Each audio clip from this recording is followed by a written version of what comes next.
Okay, so this is going to be my chapter by chapter reviews for Percy Jackson. This is exciting to start because I did these for the It book by Stephen King. And these kind of chapter by chapter reviews, you don't really see people doing these. I wish people would. It's like reacting to a book in real time. Like, I'm not going to sit there with the audiobook playing in the background and be like, ooh, yeah. That doesn't really seem like it would be very interesting for people because you have to listen so closely to books playing, and you wouldn't have a good reference for where you were in the book or in the chapter like you would with visual medium. But this is the next best thing, just reacting after every chapter. And I wish more people would do this. This is one of those things that I kind of have this idea, and I feel like this is something which could get popular later on because it's like being in a book club. But okay, so I'd never read Percy Jackson before. I don't really know anything about Percy Jackson except for it has something to do with like gods or something, like mythology. That's really all I knew about Percy Jackson. I used to get it mixed up with Aragon, I think. I don't think that's from the same series. I used to get the two of those mixed up anyway. So, right off the bat, anyway, this is chapter 1, by the way. I'm going to be talking about chapter 1 and what I think about going into the book so far. Okay, so I knew that Percy Jackson is like a young adult book series or like an adolescent book series, and it immediately sticks out to me as that. The main character is Percy Jackson, 12 years old. So it reads very much like a young person's novel. Also, I wanted to say it reads very much like a 90s book. I don't know when it was written, maybe late 90s, because the reason I say that is because there's a few things that stuck out to me that seemed like they were from the 90s. First of all, his friends would say like man when they were referring to each other. The way they talked about the kids who were in this special school, who have different disabilities. The way they talk about that seems very 90s. It seems kind of insensitive and kind of outdated. So I was like, okay. And then the other thing was, he said something about how I got my assignment from the internet. And my teacher would be really mad when she figured that out. And like, from the internet. I'm like, okay, so if you got it from the internet, probably internet was widely used at this point. Not widely used, but used enough that it felt sneaky to use the internet, but not so much used that it would just be commonplace for someone to, just be plagiarizing stuff off the internet. So I'm thinking probably either, mid or late 90s when this was written. And anyway, when I started reading this, it read very much like it had that Animorphs thing going on, which I found really interesting. It was like... like in the beginning, like, don't let them find you, because if they find you, I wish I could think this is fiction, but it isn't fiction. This is actually real. Like that kind of roping you in at the beginning kind of thing that's in the beginning of Animorphs. It gave me those vibes, and it was a little bit. It dragged a little bit in the beginning. So basically, he's talking about how he's caused all these accidents to happen on these field trips, and he's in this kind of special school, and he has this one teacher named Brenner, who is like this history buff, and all the kids find him interesting, even though his apparel is not something that would sound particularly cool. And there's this other teacher that's just always on his back, and there's this girl that's really annoying, and the teacher doesn't ever really seem to pay attention to her. She only pays attention to Percy and like his friends, I think. The teacher's name is Mrs. Dodds. So kind of setting up and establishing the hey, we're in school and you're in school because you're a young person, and this is a relatable world. And as the chapter progressed, it got really cool. There were little things that were dropped in about him, the teacher saying weird things like, hey, this stuff is really important for you to learn. And the teacher looking at paintings like, oh man, I remember this, even though it's just a painting, right? Or a sculpture or something. And by the time we got to the end, we're doing this whole thing with turning full supernatural. And I thought it was really cool for a first chapter. I really like the idea of Mrs. Dodds kind of disappearing, and then people not really knowing who that is. Like her getting erased from time. I've seen this I've seen this happen in quite a few science fiction novels where or science fiction shows, I should say, where someone like gets erased from time and then no one can remember who that person is. It's very Doctor Who, it's very Twilight Zone, so that's cool. But this seems to be very much going off of the assumption that like this is like more like a mythology type world. I don't think it's science fiction. I think it very much is going to be like magic and mythology.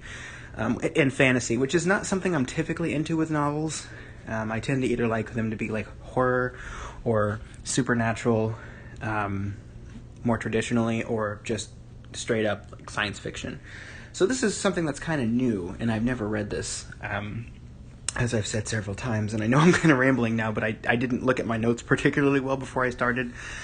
One other thing I wanted to say was that the reference to global warming kind of tipped me off that this could be like 90s. If like maybe early 2000s, but probably 90s because, we were saying climate change later on. And I could have just Googled when it was, when the book was written, but I didn't. Yeah, but the whole thing with the teacher throwing the pen to him and then the pen turning into a sword and then him like defeating Mrs. Dodds or whatever she is, like this weird bird, sharp teeth, talon thingy that she turned into, her just turning into dust. That was really cool. I'm intrigued. I want to keep reading because I was afraid that like at first it was going to be it was going to have that like the Bailey School Kids type thing going on, where you read it and it's like, okay, it's just dragon and dragon, but we really kind of jumped right into it here, and I like that. I really did. Oh, another thing that kind of tipped me off of that it was older was like the description of like all the students as like being super ugly, like not conventionally attractive. That's a very 90s feeling thing.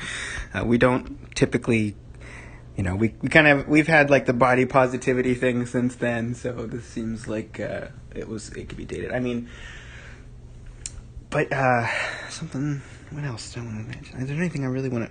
I don't know. We don't really have much. This is the lightning thief, so I assume, it kept talking about the teacher, like, every time she would disappear, or every time she moved somewhere, or she would disappear, something, there'd be lightning, right? So I assume that she's the main antagonist of the story, that she didn't really die, right? Because the lightning was booming, and then she disappeared, and then... like the lightning was booming again. So I don't think she died. I don't think she died right off the bat because he barely touched her with that sword. I think maybe it was something that he just sent her away, maybe. He just like sent her to some other dimension or some other realm or something. And I'm not sure if Brunner can remember every time he does something like this. If he can remember sending Percy away. To not sending him away, but helping him with that mission, or if his mind gets wiped every time and he only has like glances of it. Sometimes you have stories where characters really only have glances of what's going on, but some unconscious part of them is like aware of it, and so it guides their actions. Maybe that's what's going on with that teacher. I'm not entirely sure. That's cool though. It really is. The kids seem to be decently well written. There's a couple times where it made me like chuckle. It's not really something that like was particularly funny. Like it didn't really make me like laugh out loud or anything. And like when I'm reading like the Harry Potter series or even Goosebumps sometimes, like those other novels for younger people, they can make me laugh out loud sometimes with some of that stuff that happens. Pardon me. But this is I seriously know nothing about this, so it's another thing to note is that I am not going to be reading any comments. I'm sorry. If people are leaving comments, I'm not going to be reading them, just because people, I'm very sorry to say, in general, are not very good at not spoiling things. I always tell people not to spoil things, and then they end up spoiling something, and they say, oh, this isn't a spoiler, and then they put something down that I think is a spoiler. Because, I don't even really like to know general things about stories. And in general, I don't typically even tell people if I really like something, I don't even tell them I'm reading it until I'm done with it. Because invariably, someone will be like, oh yeah, I like this book because it's about ghosts. But they don't mention ghosts until like 60% through the story. And then I'm pissed off because I'm like, okay, I've been trying to figure out what the story's actually about. That's part of the fun of it. And now you have just told me like essentially what's going on in the book. Like, I don't even read the back of the book. When Stephen King writes like a foreword, Stephen King tends to spoil his own stories and his introductions. I don't even read Stephen King's introduction, so I go further than most people when it comes to stories and spoilers. But it makes no sense to me, because stories are typically written in such a way where it's like they're written like you don't know anything about it. Like in the same way that movies are directed in such a way where it's like the movie acts like you've never seen any of the trailers and you don't know what it's actually about. So if they're going to do that, then why give things away before you even get there? It's just wasting time with pointless suspense at that point, because we know what's going to happen. So why are you teasing it like the audience is going to have some reward for figuring it out, right? So I like to preserve that. So for that reason, I'm going into this totally cold. I don't know anything about it, and I'm not going to be looking anything up about it. I actually was going to look up a list of books, like which books are Percy Jackson books. But even when you look up a Wikipedia article, for example, that has the tendency to have too much detail in it sometimes. Like you'll be trying to scroll down to something and you'll see like, and then this character dies in this book, and you're like, no! So I logged on to like the site I got this book from, which is basically just Audible, and like it said book 1, and I'm like, okay, well the books are listed, so I don't need to look up an order of which books I don't need to look up like a list of books. It's going to just put them in order there. So that's good, because that's a nightmare, especially if you have series with like prequels, like a prequel book or a prequel movie or a prequel TV show, and you're trying to figure out which order to watch them in. Like Star Wars and Doctor Who are just a complete nightmare in that way. So I'm glad this seems to be kind of sequential. But yeah, so I've kind of gone over the story. I've kind of gone over what I thought about it. The fact that it's a little dated doesn't really bother me. I mean, I know that like when you read older books, they're going to be in like things that are not that are kind of insensitive. They're considered to be insensitive now with our modern knowledge. I mean, but I'm a classic literature reader, so like I'm used to reading stuff from like the 1800s, and obviously that stuff has got some things in it that are extremely, misogynistic and racist, and those things aren't okay, but they're things that you kind of get used to if you're reading classic literature. You kind of learn to look at the books in their own time, and you don't condone those things today, but you can look past them because that's the way they were written, and that's how the history was. So that's the same thing with this. So putting those things aside, I did quite like it. It is literally the first chapter, and the chapter is quite short.